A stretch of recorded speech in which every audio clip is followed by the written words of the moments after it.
তো hello guys, আজকে এসে গেছে একটা নতুন ভিডিও নিয়ে। তো আজকে আমি আমার যে গাপ্পি পন্ড আর যে বেটা পন্ড আছে আর একটা নতুন পন্ড বানিয়েছি সেটার আপডেট দেবো। তো চলুন ভিডিওটা শুরু করা যাক।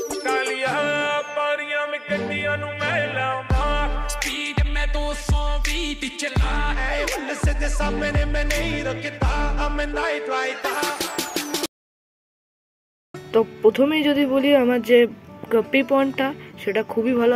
গাপ্পিগুলো তো খুব অ্যাক্টিভ। দেখুন এটা এই টাপটার মধ্যে ছিল, সেটাকে আমি এখন চেঞ্জ করে অ্যাকোরিয়ামটা এনেছি।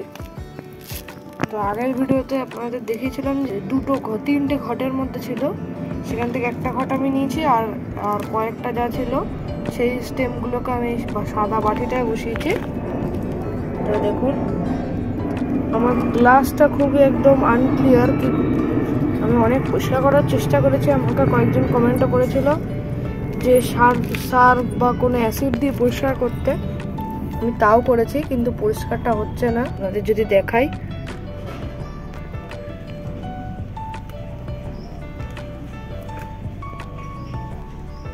সবাই আমার হাতকে দেখে এখন হাতের কাছে চলে এসছে।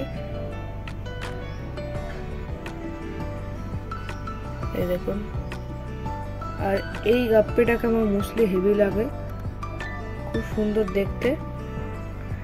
আর মাঝখানে আমার একটা মেল গাপ্পি মারা গেছে, কি জন্য জানি না, হয়তো তো গরমের জন্যই।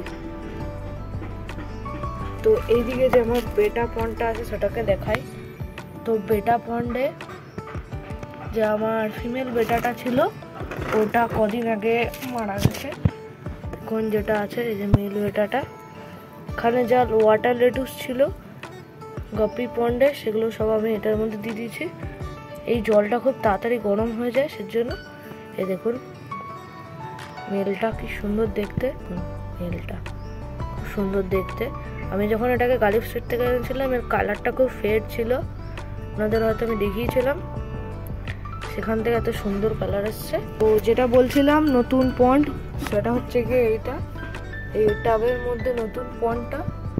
এইখানে আমি মলিফিশ রাখবো। আজ এর পরের আপনারা ভিডিওতে দেখতেই পাবেন আমি এই গাপ্পি ট্যাঙ্কটার জন্য আর এই টাবটার জন্য নতুন ফিশ আনবো। তো আজকের জন্য ভিডিওটা এখানেই শেষ করছি। আশা করছি যদি ভিডিওটা ভালো লেগে থাকে তাহলে একটা লাইক করবেন, আর যদি চ্যানেল নতুন হয়ে থাকেন তাহলে চ্যানেলটাকে সাবস্ক্রাইব করবেন। তাহলে আজকের জন্য টাটা।